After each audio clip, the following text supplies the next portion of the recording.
Hi guys, Nintendo Boy 17 here, and Hello, I'm Zerios to Kevin.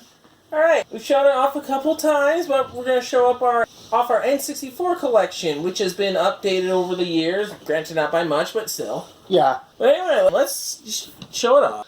First game I'm showing off is 007, The World Is Not Enough, based on, of course, a third Pierce Brosnan movie in his run. You know, a pretty dang good shooter. For EA's first time with an FPS of Bond, it's like I said, pretty good. Yeah. I definitely prefer GoldenEye, which yes I do have. I will show it off, of course. I definitely like that there's some voice acting and how it recreates plots in the movies with cutscenes and stuff like that, based on N64 standards, of course. But hey, yeah, I also remember in that game that you can go through a subway or something like that. Yeah, that was a tricky stage. Just like kind of tense. Like you gotta go through. Like, there's a subway with the train still active, and, you get hit, you're screwed. Because that was a tense stage.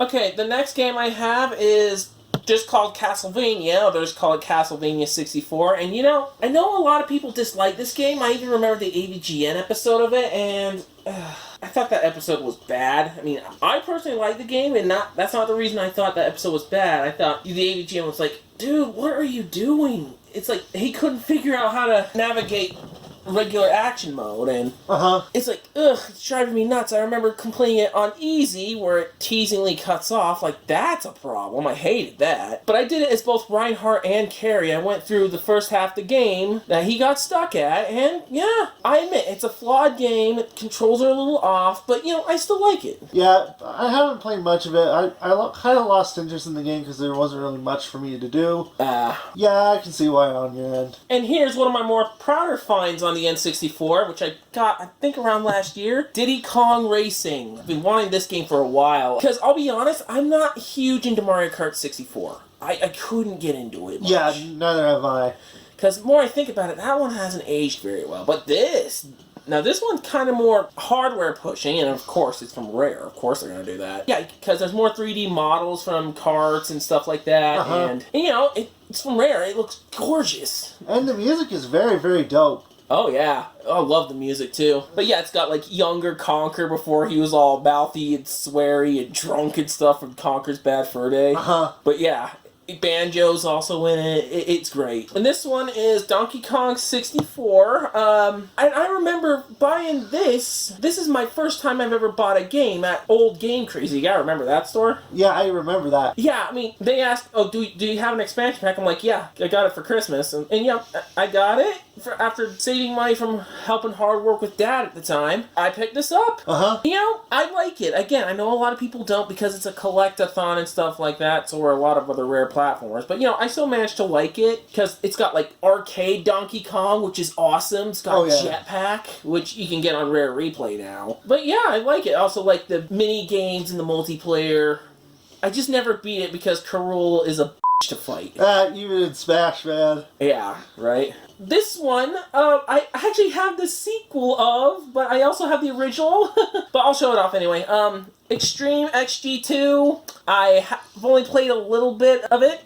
I've played a bit more of Extreme G3 on the GameCube. And, futuristic bike racing, that's pretty tight so far. But, that's about it. Not too much, but yeah. The next one here is Jet Force Gemini, another one of my more prouder finds. And I got this when we were coming back from Britain to America. Like, we were just barely back in America from England. And when I got my first job to kind of help get money going around, one of my more rewarding finds is Jet Force Gemini on the N64.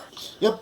Because retro game shopping, I hate to say it, and I love retro games, has gotten sadly expensive. Oh, yes, even this year. Yeah. But yeah, I'm proud to pick this up, but I've also got the Rare Replay version on Rare Replay, where it controls a little bit better. But yeah, this is like one of the more cooler looking shooters on the platform that's not trying to be realistic. Although it still comes from Rare, who still tried to make that stuff with GoldenEye and Perfect Dark. The next one, is Pokemon Snap. This one our little sister got as an award with her allowance and stuff, and they're making a sequel on the Switch, and I'm excited for that. But as for the original original game, I do think it's unique. I'm glad there's kind of like a photo mode where you can take pictures of Pokemon rather than fight them. Although you could accidentally hurt them with apples or something. You gotta do some really stupid stuff to make them evolve to get some good pictures. Yeah, 10 years ago since that last collection video. Anyway, still, fun game. Cannot wait for the sequel. This next one is NFL Blitz 2000. Yep, 2000. Okay, confession. When it comes to realistic sports games,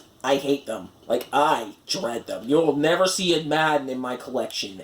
Ever. But when it comes to arcadey, over-the-top stuff, I love it, even if I'm not very good at it. And NFL Blitz is one of those games. Because you could do, simple controls, arcade style, nothing too complex. I mean, you gotta do some plays, which that part always gets me. But anyway, but you could do some over-the-top stuff you couldn't get away with in original football, like body slamming other players. Now that is always hilarious fun. And there's a mature version on the PlayStation 2 called Blitz the League without the NFL license, and Midway made it so they can make more Blitz games, but EA bought the NFL license rights, and screw that. But anyway, that's NFL Blitz. Alright, this one here is WCW Mayhem. This was actually our parents when I first got my N64 for my birthday, because at the time we were into wrestling and stuff like that, and WCW was still around.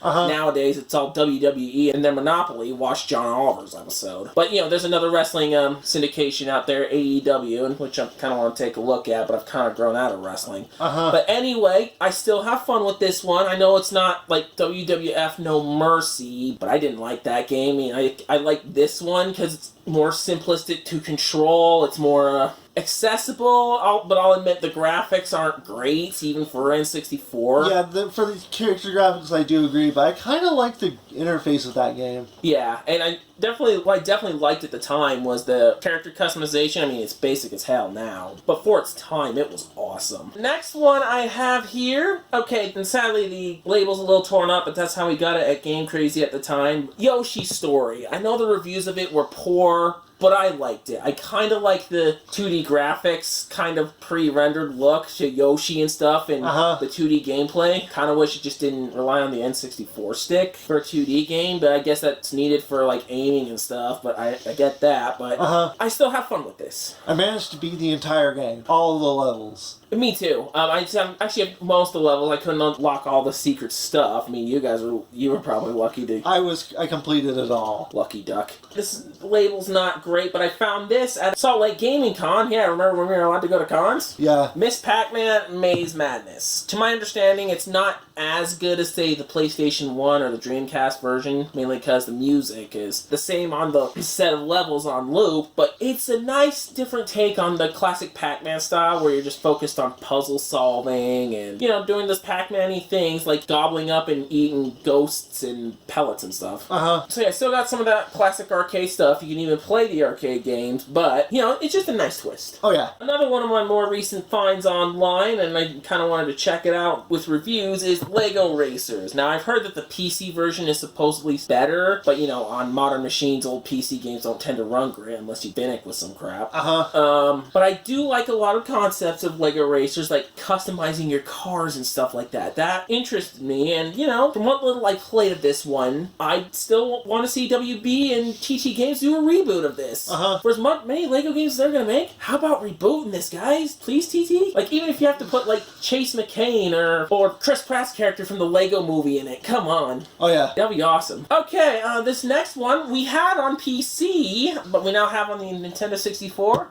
Spider-Man. Okay, but again, with the cartridge limitations, you're not bound to see, like, the same kind of cutscenes you're to find on the PC and PlayStation or Dreamcast version. But the N64 version has this sort of comic book slide to it. And, I still think it works for the sake of the game. And you can still hear voice acting from Jennifer Hale and the voice actor from the Spider-Man cartoon in there. It's awesome. I remember one time when we got the PC versions from our grandparents. Yeah. The disc just doesn't work. I mean, it did for a while, but for some some reason, the game went its own direction and just stopped working as normal. It's like, what? But it took like a few months, so it's like, and again, this comes from the fact that PC gaming is finicky, you know? Yeah, about the digital downloading. Yeah, but hey, this is still a fun game. This one is Turok 2 Seeds of Evil. So, funny story, I still don't have an N64 physical copy of Turok 1, but I do on the Switch, and I don't have a physical copy of Turok 2 on that one, and that's from Limited Run Games, so good luck with that. But I got lucky, got the physical copy of Turok 1 on Switch, and physical copy of Turok 2 on here. Again, I only played a little bit, but I like its concept. It's based on an old comic book series that can only from the 60s, and that has tropes that couldn't be done away with now. But yeah, still need to play more, but you know, I like a lot of its concepts, and I should probably get to playing it when I can. This next game is Pilot Wings 64, one of the N64's launch titles. The other is Mario 64. I played very little of it at one of our cousins' house when I was playing there for a play date, but you know, I haven't been able to play it in recent memory. But I remember liking some of the mini games it has based on extreme sports and stuff. Yeah, it's pretty fun for what it is. The Legend of Zelda: Ocarina of Time, of course.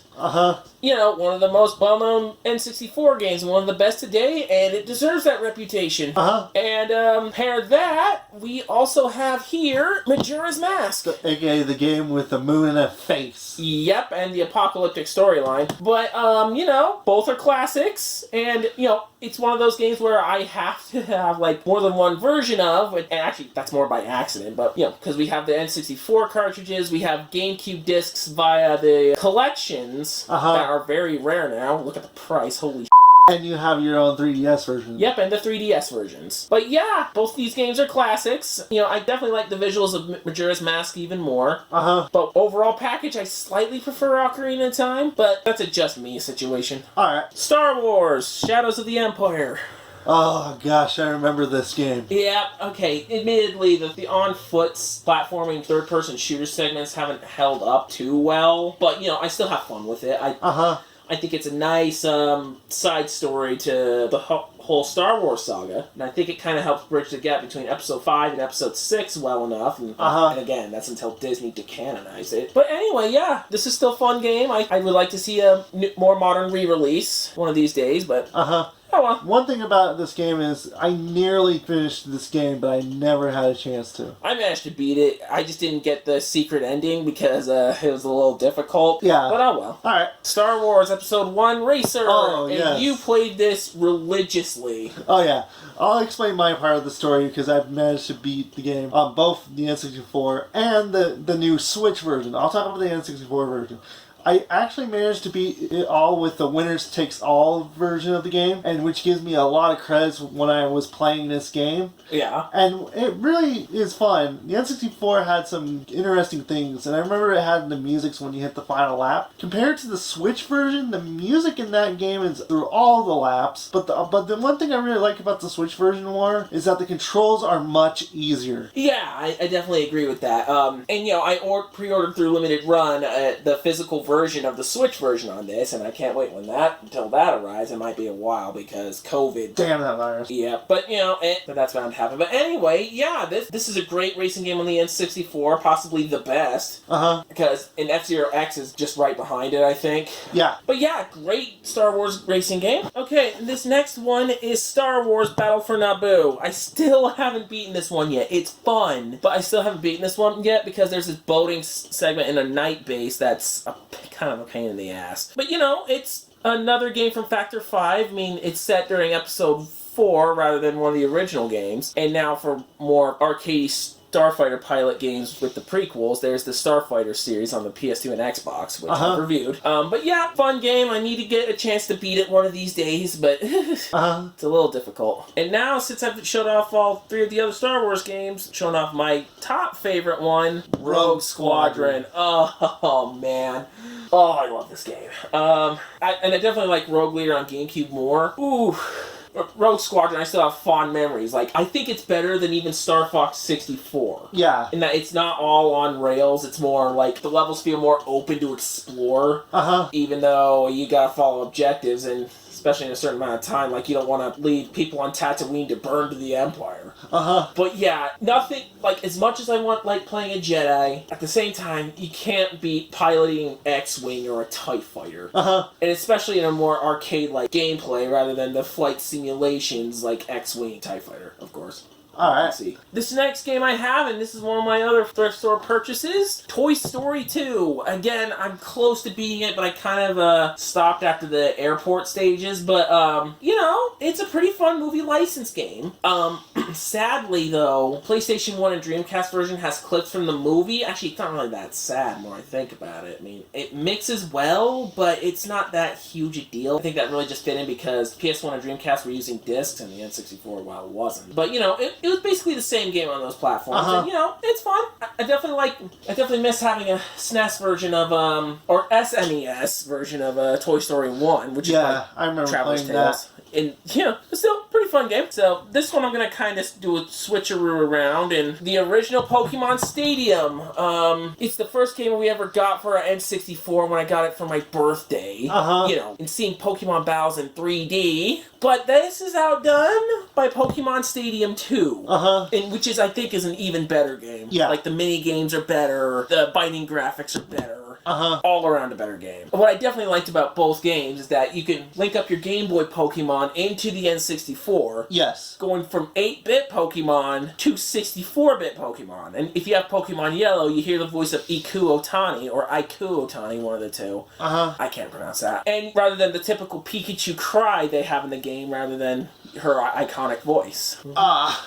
Yeah, Pokemon Stadium 1 and 2, great games. The next one I have is Rayman 2, The Great Escape from Ubisoft. I mean, the only Rayman game I played before this was Rayman Origins on the Wii, which is a great game. You know, Rayman 2 on the N64, though I haven't beat it yet, is also a great game. And honestly, Rayman is one of those IPs that actually did well transitioning into 3D.